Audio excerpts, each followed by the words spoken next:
India जी के master में आपका स्वागत है। जैसे कि आप जान रहे हैं कि बीपीएससी टीआरई 4 के जो बहाली आने वाली है उन्हीं के देखते हुए मैं आप लोगों के लिए डेली दानिशर का जो बुक है इन्हीं से प्रश्न लेकर के आता हूं।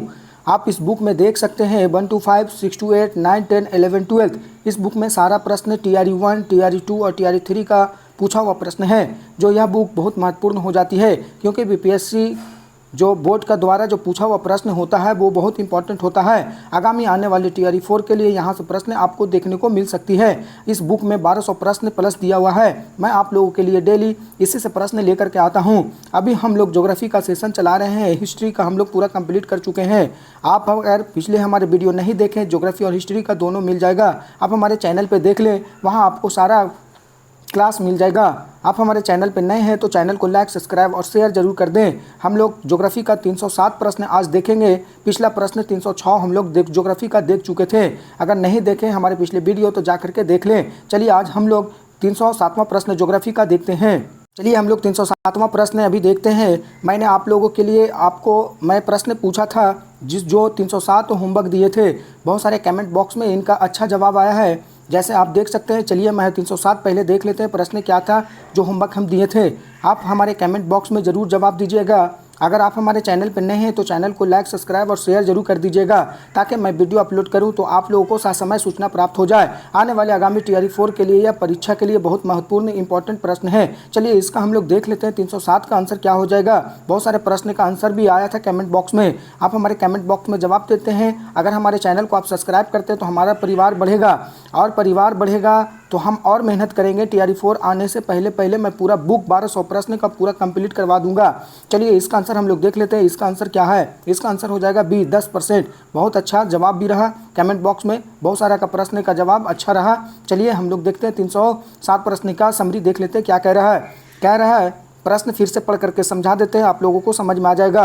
एक पोषी स्तर से दूसरे पोषी स्तर से कितनी ऊर्जा अवशोषित होती है? इसका आंसर हो जाएगा 10%। चलिए हम लोग देख लेते हैं। ये देखिए प्रश्न पूछा हुआ प्रश्न है, BPSC school teacher 2023 paper 2 shift 2 का पूछा हुआ प्रश्न है। चलिए हम लोग देख लेते हैं इसका समरी क्या कह रहा। एक पोषीय स्तर से दूसरे पोषीय स्तर में 10% ऊर्जा अगले स्थानांतरित किया जाता है। याद रखिएगा कितने परसेंट? तो 10% ऊर्जा स्थानांतरित की जाती है। शेष ऊष्मा के रूप में नष्ट हो जाती है। इसमें 10% नियम भी कहा जाता है। याद रखिएगा इसे कौन सा नियम? तो 10% का नियम भी कहा जाता है, जिसे क्या कहा जाता है? जिसे रेमंड लिंडमैन ने दिया था। चलिए इसका देखिए कौन सा प्रश्न बन करके आ रही है, मैं आप लोगों को बतला देते हैं। यहाँ पे प्रश्न देखिए बन करके आ रही है कि एक पोषी स्तर से दूसरे पोषी स्तर को जो ऊर्जा अवशोषित होती है उसको और किस नाम से जाना जाता है? तो याद रखिएगा 10% के नियम के नाम से जाना जाता है। 10% के नियम का नाम किसने दिया था? तो यहाँ पे देखिए अगर प्रश्न आ जाएगा कि 10% नियम का नाम किसने दिया था तो यहाँ पर याद रखिएगा रेमंड होगा लिंडमैन ने दिया था। याद रखिएगा। चलिए 308 प्रश्न हम लोग देख लेते हैं कौन सा प्रश्न आया था। यह प्रश्न बहुत इंपॉर्टेंट हो जाती है क्योंकि बीपीएससी टीआरई 1, टीआरई 2 और टीआरई का पूछा हुआ प्रश्न है। बोर्ड का पूछा हुआ प्रश्न बहुत महत्वपूर्ण होती है। चलिए देख लेते हैं 308 प्रश्न क्या कह रहा है। कह रहा है कि शरण मूल किसमें पाए जाते हैं? कह रहा है कि शरण मूल किसमें पाए जाते हैं? देख लेते हैं ऑप्शन क्या कह रहा है। जलोधरी, आगे ऑप्शन हम लोग देख लेते हैं। जलोधरी बी हो जाएगा। देखिए यहाँ पे मरुद्रिद, लवणोद्रिद, एक से अधिक, इनमें से कोई नहीं। देखिए कैसा प्रश्न आया था। BPSC school teacher 2023 paper 2 shift 2 का पूछा हुआ प्रश्न है। अगर आप इस प्रश्न को पूरा 1200 देख लेते हैं इस बुक का तो आपको बहुत सारा प्रश्न टीआरई 4 को देखने को मिल सकती है। जो अगस्त में आने वाली जो आगामी परीक्षा होने वाला है टीआरई 4 वो यहाँ से प्रश्न आपको देखने को मिल सकती है। इसलिए बोलते हैं कि यह प्रश्न पूरा 1200 देख लीजिए। आप हमारे चैनल को लाइक, सब्सक्राइब और शेयर भी कर दीजिए ताकि आपको मैं वीडियो अगर डालें तो आपको समय सूचना प्राप्त हो जाती है। चलिए देख लेते हैं। देखिए कैसा इंपॉर्टेंट यहाँ पे प्रश्न जो टफ था, कैसा कैसा प्रश्न आता है। इससे आपको जब हल कीजिएगा तो आपको पता चल जाएगा कि कैसा प्रश्न आता है। इसी से आपको तैयारी करने का अनुभव प्राप्त हो जाएगा। चलिए हम लोग देख लेते हैं। इसका आंसर हो जाएगा डी। क्या हो जाएगा? तो एक से अधिक। चलिए हम लोग देख लेते हैं इसका समरी क्या है।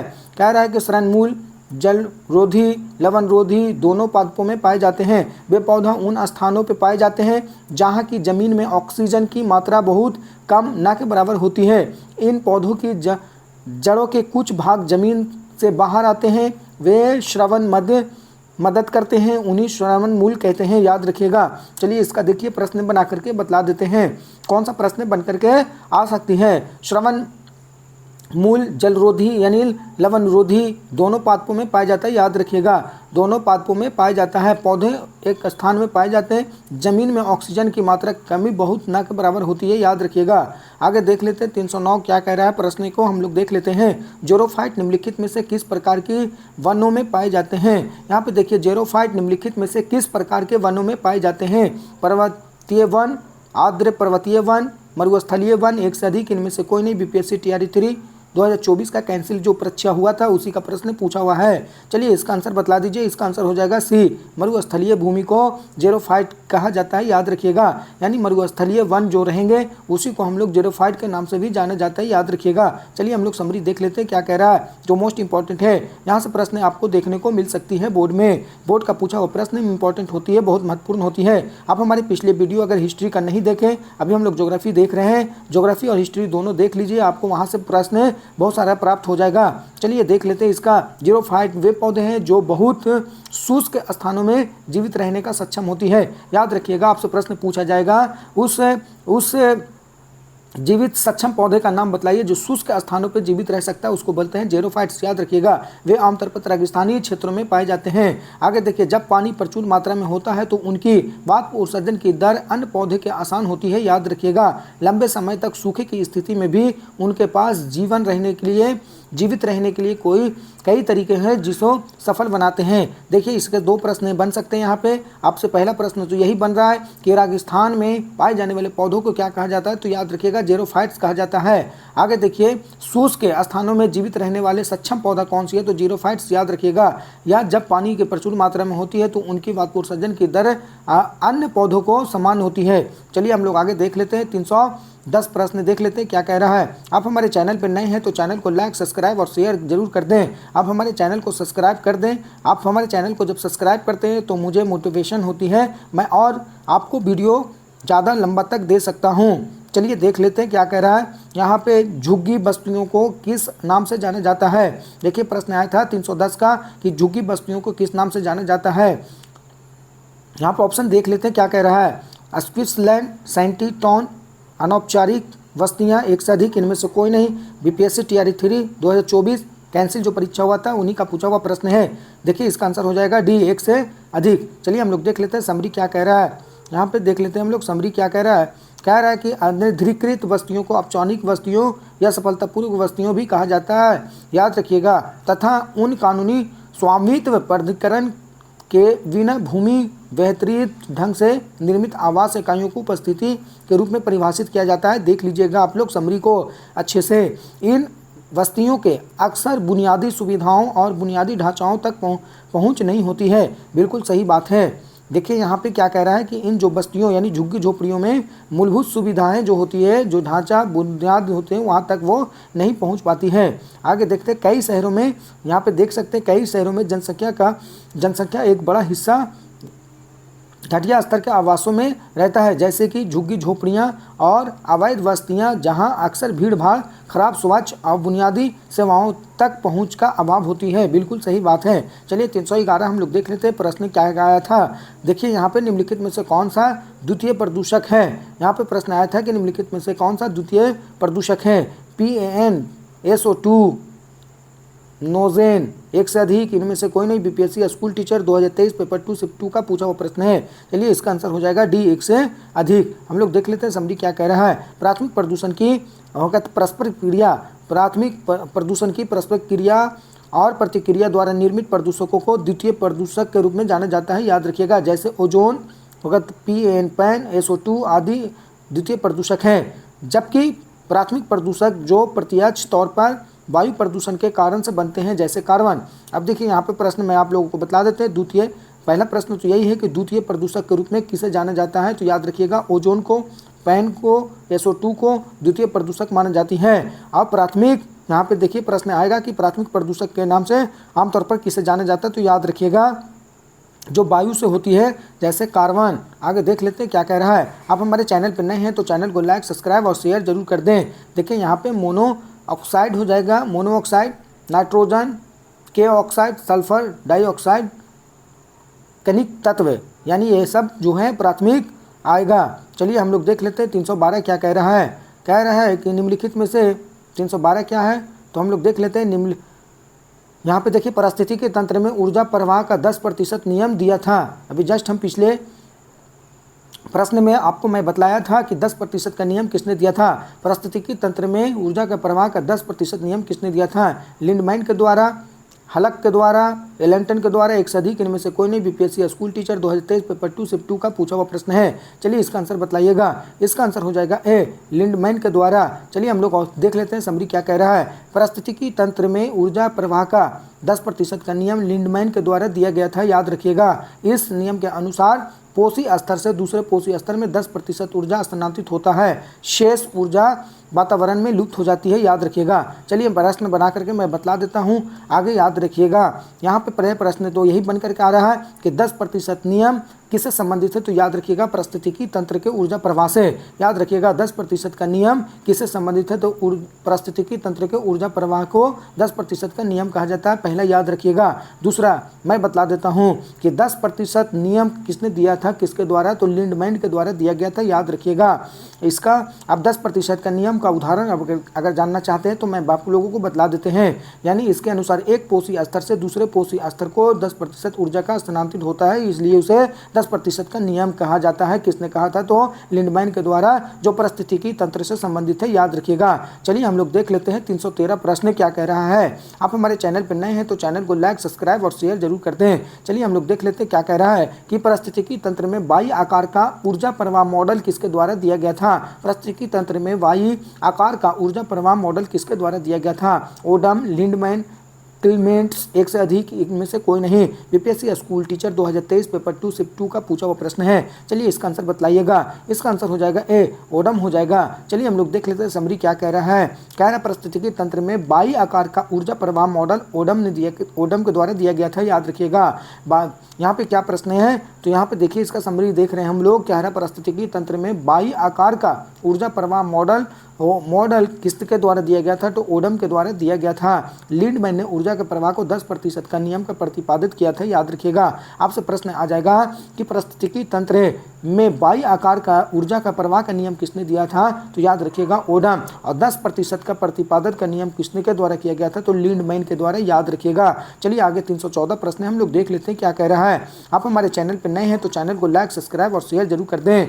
अगर आप हमारे चैनल को सब्सक्राइब कर देते हैं तो मैं वीडियो डालूं तो आपको सूचना समय अनुसार मिल जाए, और हमारे वीडियो को शेयर भी कर दें। आप हमारे अगर कमेंट बॉक्स में जवाब जरूर दीजिएगा अगर वीडियो अच्छा लगे तो, और इसका जवाब भी कमेंट बॉक्स में जरूर दीजिएगा अगर वीडियो अच्छा लगता है तो। आगे देख लेते हैं निम्नलिखित आंदोलनों में से किसका भारतवर्ष के अंतर्गत बहुउद्देशीय परियोजनाओं के विरुद्ध शुभारंभ किया गया था। चलिए प्रश्न को देख लेते हैं। क्या कह रहा है कि निम्नलिखित आंदोलनों में से किसका भारतवर्ष के अंतर्गत बहुउद्देशीय परियोजनाओं के विरुद्ध शुभारंभ किया गया था। नर्मदा बचाओ, टिहरी बांध आंदोलन, चिपको आंदोलन, एक से अधिक, इनमें से कोई नहीं। BPSC school teacher 2023 paper 2 shift 2 का पूछा हुआ प्रश्न है। चलिए इसका आंसर बतलाइएगा। इसका आंसर क्या हो जाएगा, तो इसका आंसर हो जाएगा डी, एक से अधिक। यानी प्रश्न बहुत अच्छा आया था। देखिए यहाँ पे क्या प्रश्न आया था कि निम्नलिखित आंदोलन से किसका भारतवर्ष के अंतर्गत बहुउद्देशीय परियोजनाओं के विरुद्ध शुभारंभ किया गया था। नर्मदा बचाओ मेघा पाटकर दिया था। चलिए यहाँ पे देखिए टिहरी बांध आंदोलन, चिपको आंदोलन, सुंदरलाल बहुगुणा, एक से अधिक, इनमें से कोई नहीं। BPSC school teacher 2023 paper 2 shift 2 का पूछा हुआ प्रश्न है। यानी कहने का मतलब है कि भारतवर्ष के अंतर्गत जो विरुद्ध आरंभ किया गया था बहुउद्देशीय परियोजना, इनमें से सभी हो जाएगा आंसर। चलिए हम लोग समरी देख लेते क्या कह रहा है। यहाँ पे देखिए समरी, नर्मदा बचाओ आंदोलन, टिहरी बांध आंदोलन, चिपको आंदोलन भारतवर्ष के अंतर्गत बहुउद्देशीय परियोजनाओं के विरुद्ध प्रारंभ किया गया था। गुजरात में सरदार सरोवर बांध नर्मदा नदी पर सबसे बड़े बांधों में से एक है। नर्मदा बचाओ आंदोलन की शुरुआत 1985 ईस्वी में मेधा पाटकर के द्वारा, बाबा आमटे के द्वारा की गई थी। चलिए इसका प्रश्न हम लोग देख लेते हैं। क्या हम लोग देख लेते हैं इसका प्रश्न कैसे बनकर के आएगा। सबसे पहला प्रश्न तो यही है कि नर्मदा बचाओ अभियान किसके द्वारा चलाया गया था। नर्मदा बचाओ अभियान किसके द्वारा चलाया गया था, तो मेधा पाटकर और बाबा आमटे के द्वारा, याद रखिएगा। आगे देखिए यहाँ पे क्या है, तो नर्मदा बचाओ आंदोलन की शुरुआत 1985 ईस्वी में किया गया था, याद रखिएगा। कब किया गया था, तो 1985 ईस्वी में। नर्मदा बचाओ किसके द्वारा किया गया था, तो मेधा पाटकर और बाबा आमटे के द्वारा 1985 में नर्मदा बचाओ आंदोलन चलाया गया था। चलिए देख लेते हैं यहाँ पे क्या कह रहा है। कह रहा है कि गुजरात के सरदार सरोवर बांध परियोजना किस नदी पर है, तो याद रखिएगा नर्मदा नदी पर जो सबसे बड़ा बांधों में से है। चलिए आगे देख लेते हैं क्या 215वां प्रश्न हम लोग देख लेते हैं। आगे क्या कह रहा है कि मेथ्रोगोलोबिनिमिया निम्नलिखित में से किसके दूषित पानी पीने से कारण होती है। चलिए देख लेते प्रश्न क्या आया था कि मेथ्रोगोलोबिनिमिया निम्नलिखित में से किसके दूषित पानी पीने के कारण होती है।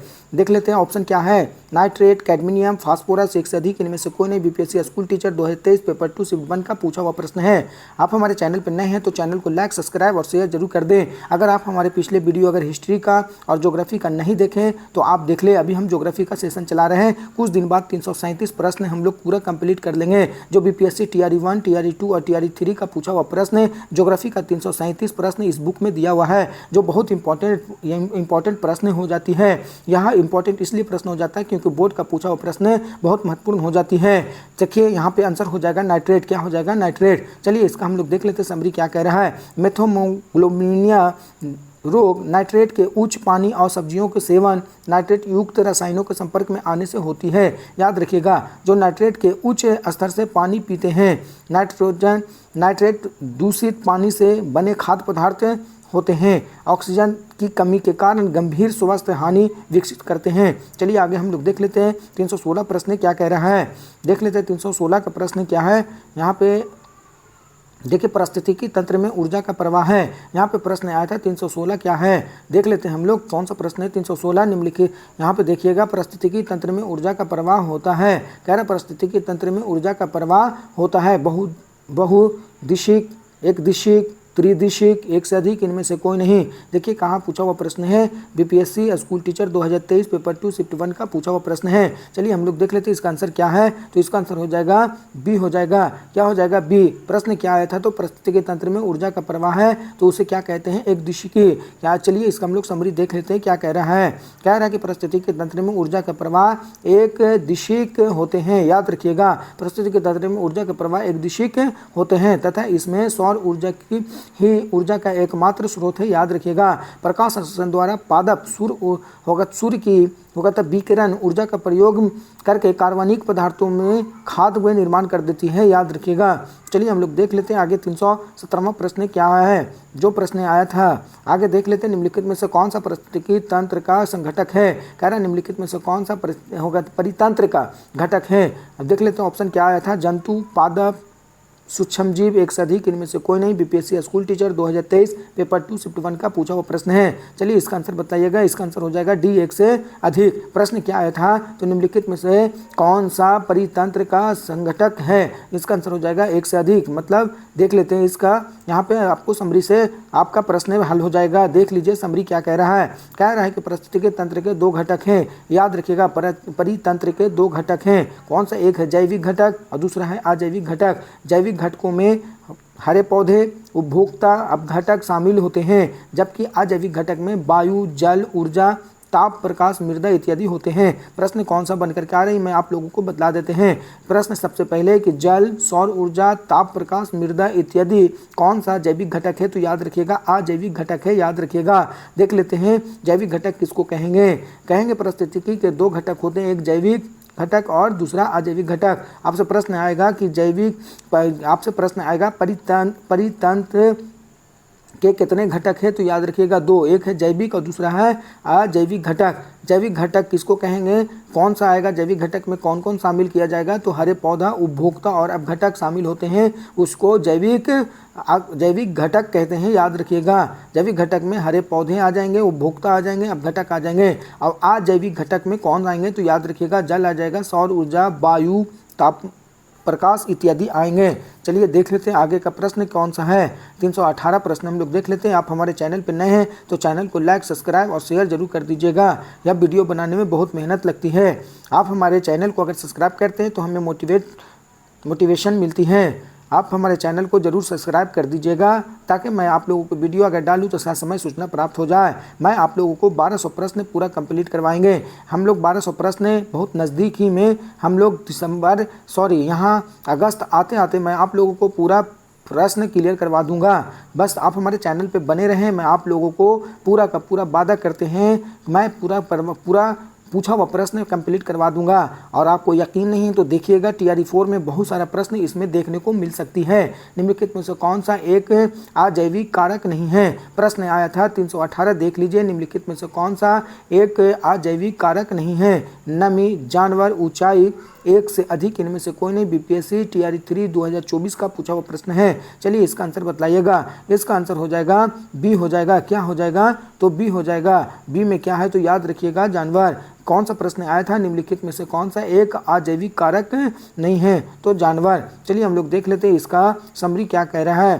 कह रहा है कि सही उत्तर जंतु है। याद रखिएगा सही उत्तर क्या है तो जंतु है। चलिए हम लोग देख लेते हैं इसका क्या कह रहा है। कह रहा है कि अजैविक घटक वे पर्यावरण के निर्जीव भाग हैं। याद रखिएगा अजैविक घटक पर्यावरण के निर्जीव भाग है। याद रखिएगा जो पारिस्थितिकी तंत्र के अभाव करते हैं। उदाहरण में आर्द्रता, हवा में नमी के स्तर और ऊंचाई, समुद्र तल से ऊंचाई शामिल है। याद रखिएगा यानी आपसे प्रश्न आ जाएगा कि अजैविक घटक किसको कहेंगे। अगर आप अच्छे से याद रखते हैं तो आपको प्रश्न हल करने में कोई दिक्कत नहीं होगा। अजैविक घटक को समझिए क्या कह रहा है। पर्यावरण के निर्जीव जिसमें जान नहीं होता है उसी को निर्जीव कहते हैं। याद रखिएगा कौन सा आ जाएगा पारिस्थितिकी तंत्र में। उदाहरण के लिए जानिए आर्द्रता जिसको हवा में नमी के स्तर और ऊंचाई जिसको समुद्र तल से ऊंचाई में शामिल होते हैं उसको अजैविक घटक कहते हैं। चलिए जैविक घटक के बारे में हम लोग जान लेते हैं। वे जीवित जीव हैं यानी जीवित जिसमें जान होगा उसको जैविक घटक कहेंगे जो पारिस्थितिकी तंत्र में आकार देते हैं जैसे जानवर, पौधे, कवक और बैक्टीरिया। याद रखिएगा प्रश्न आ जाएगा कि पारिस्थितिकी तंत्र में आकार देने वाले कौन सा है तो जानवर, पौधे और कवक, बैक्टीरिया किस घटक में आएगा? जैविक घटक की अजैविक घटक। तो याद रखिएगा जैविक घटक। अजैविक घटक में हवा और नमी के स्तर और ऊंचाई के समुद्र तल से ऊंचाई होती है। यानी सीधी सी बात है आपको याद रखना है कि जिसमें जान होती है उसे जैविक कहेंगे, जिसमें जान नहीं होगा अजैविक कहेंगे। चलिए हम लोग देख लेते हैं 319 प्रश्न क्या कह रहा है। कह रहा निम्नलिखित में से कौन सी गैस लैंडफिल से उत्पन्न होती है? निम्नलिखित में से कौन सी गैस लैंडफिल से उत्पन्न होती है? सल्फर डाइऑक्साइड, मीथेन, तरल पेट्रोलियम गैस, एक से अधिक और इन हो जाएगा इनमें से कोई नहीं। कौन हो जाएगा तो इनमें से कोई नहीं। BPSC स्कूल टीचर 2023 पेपर 2 का शिफ्ट 1 का पूछा हुआ प्रश्न है। चलिए इसका आंसर हो जाएगा बी। क्या हो जाएगा? मीथेन। प्रश्न क्या आया था मैं फिर से पढ़ करके बतला देता हूँ। निम्नलिखित में से कौन सी गैस लैंडफिल उससे उत्पन्न होती है तो याद रखिएगा मीथेन गैस। चलिए हम लोग समरी देख लेते हैं क्या कह रहा है।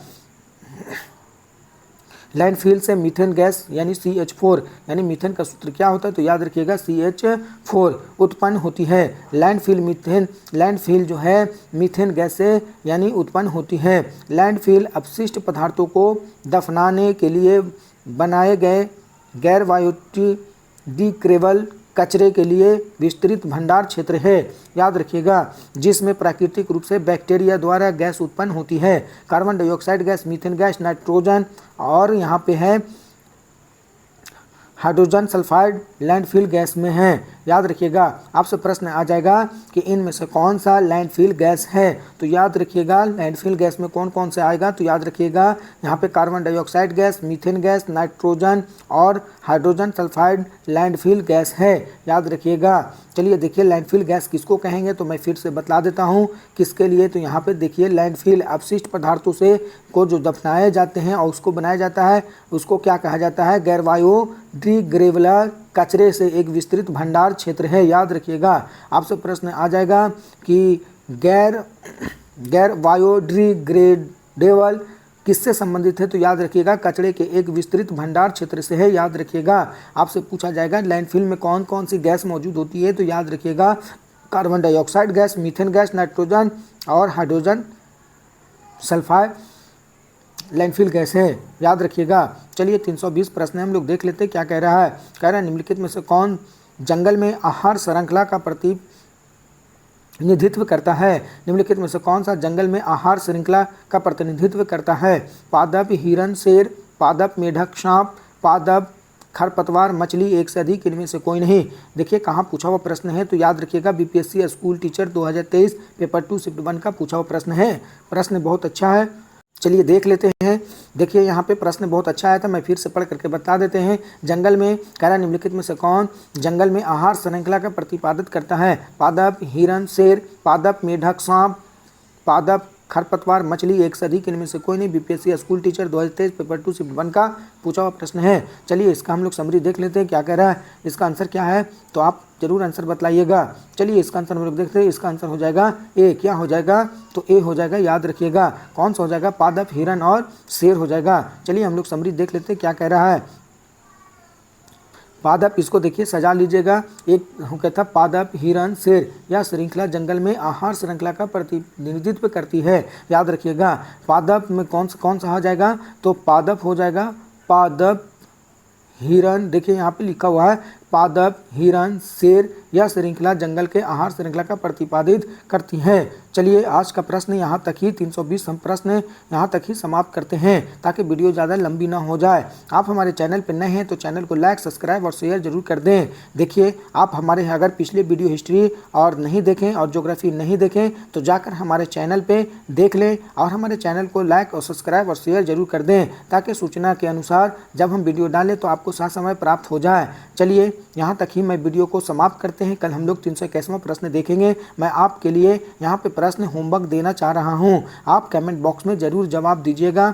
यहाँ पे देखिए कौन सा प्रश्न है तो निम्नलिखित में से कौन सा एक खाद्य श्रृंखला का निर्माण करता है। घास, हिरन, बाघ, घास, मछली, गाय, घास, खरगोश, हाथी, एक से अधिक इनमें से कोई नहीं। देखिए कहाँ पूछा हुआ प्रश्न है तो बीपीएससी टीआरई 3 20/7/2024 125 का पूछा हुआ प्रश्न है। आप इसका जरूर से जवाब दीजिएगा। मैं आप लोगों के लिए होमवर्क यहाँ पे दिए हैं 321 का। कल हम लोग 321वां प्रश्न देखेंगे। आपका जवाब कमेंट बॉक्स में ज़रूर आना चाहिए ताकि मुझे अच्छा लगता है कमेंट बॉक्स में जब जवाब आती है तो। चलिए आज का वीडियो यहाँ तक ही हम समाप्त करते हैं। अगर पिछले वीडियो नहीं देखे तो हमारे जाकर के चैनल पर पिछले वीडियो देख लें। हमारा चैनल को सब्सक्राइब कर ले, बड़ा परिवार कर दे ताकि अच्छा लगे हमको वीडियो डालने में। चलिए यहाँ तक ही वीडियो को समाप्त करते हैं। इसके लिए धन्यवाद।